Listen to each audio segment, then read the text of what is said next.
Well, today is World Hypertension Day, a moment to look at how important this is and how many people suffer from this problem. Dr Noluthando Nematswerani is the Chief Clinical Officer at Discovery Health. Dr Nematswerani, good afternoon. Thanks for your time. I think when we think of hypertension or, I don't know, high blood pressure, maybe another phrase for it, we immediately presume that we actually need to be quite careful. Why can it be so dangerous? Thank you so much and good afternoon to the viewers. This is such an important day because hypertension is a silent disease. You don't usually present with symptoms, which is the problem, because the devastating complications like heart failure, heart attacks, kidney failure, and all of those can actually be fatal. So that's why it is so important for us to raise awareness around, the importance of screening for hypertension or high blood pressure. What makes some people have hypertension? What causes it? So there are various risk factors to hypertension. So it's age. So, the older you are, the more likely for you to develop hypertension. We know that, specifically in our country, if you think about, African Black people, there is a higher incidence of hypertension. We also know that stress can actually increase your risk of hypertension. People who consume large quantities of alcohol can actually be predisposed to hypertension. Similarly, people who smoke. And then a sedentary lifestyle where you are physically inactive and you eat, food that has got high salt content and also processed in nature because there's fat and salt in that. And just, poor nutrition, poor physical activity, smoking, alcohol, age, and obviously race can be one of those factors that contribute to the development of hypertension. So is there a genetic component or is it just lifestyle? So there is a genetic component, but I think, changing our lifestyle has been shown to actually influence the outcome, even in people who are predisposed from a genetic point of view. So I think while genetics play an important role in chronic diseases, I think lifestyle has been shown to actually be able to reverse some of those potential impacts. And I think if you do have a family history of high blood pressure, it's important, therefore, to screen regularly and also to look after yourself more because your risk also is higher because there is a genetic predisposition. Okay, how do you manage it? And I mean, so often these things come back to eating better and doing more exercise, even just a walk before breakfast in the morning.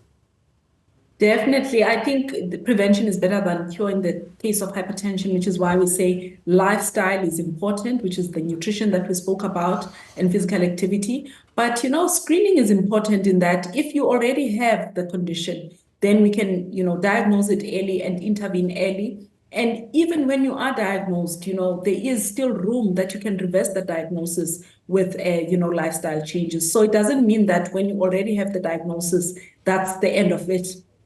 We've seen people who have started medication, they lose weight, they start eating well, and then suddenly they don't need the medication. So I think that's important to also highlight that even for those who are already diagnosed, there's still room that you can do something meaningful to reverse the effects. Or for some people who have been taking maybe, let's say, 3-4, antihypertensive medications, they could actually reduce the amount of medication that they are taking because of the lifestyle changes they adopt. And Dr Nematswerani, so high blood pressure is the blood that moves around your body. You've got to make sure that it's the right sort of blood pressure.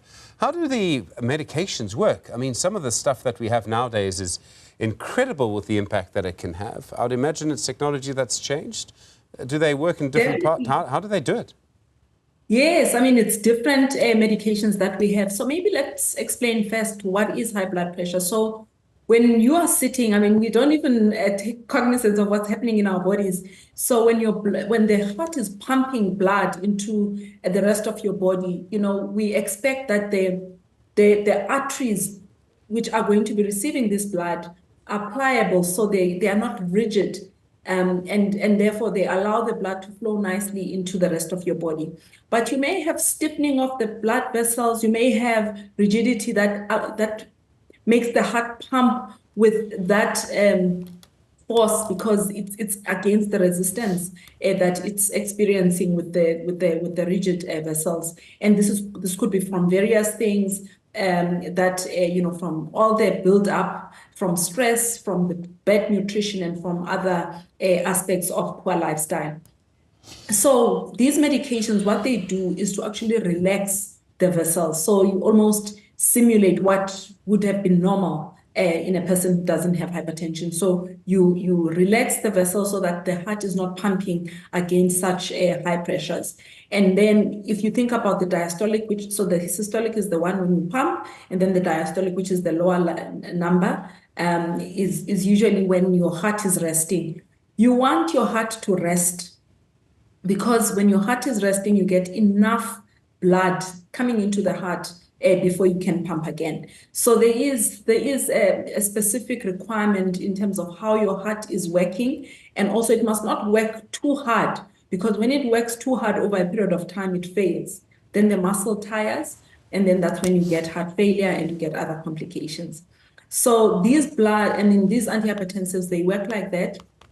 And some, they actually work in the form of diuresis, because salt in the blood also increases, your blood pressure and also the contractility of your vessels. So you allow the water and salt to be drained out, which is most of people will be taking some of those. They call them water pills.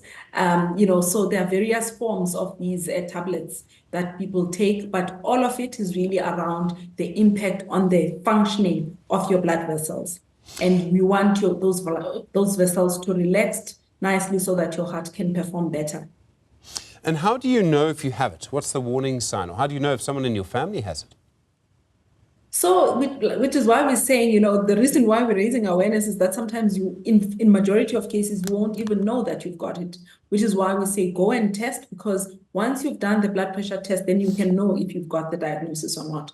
But there are some people who may present with symptoms like you get these headaches that are not going away. Some people present with palpitations where you can feel your heart beating fast.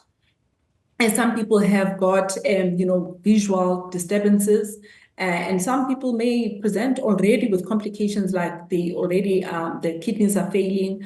And some people will just have nosebleeds.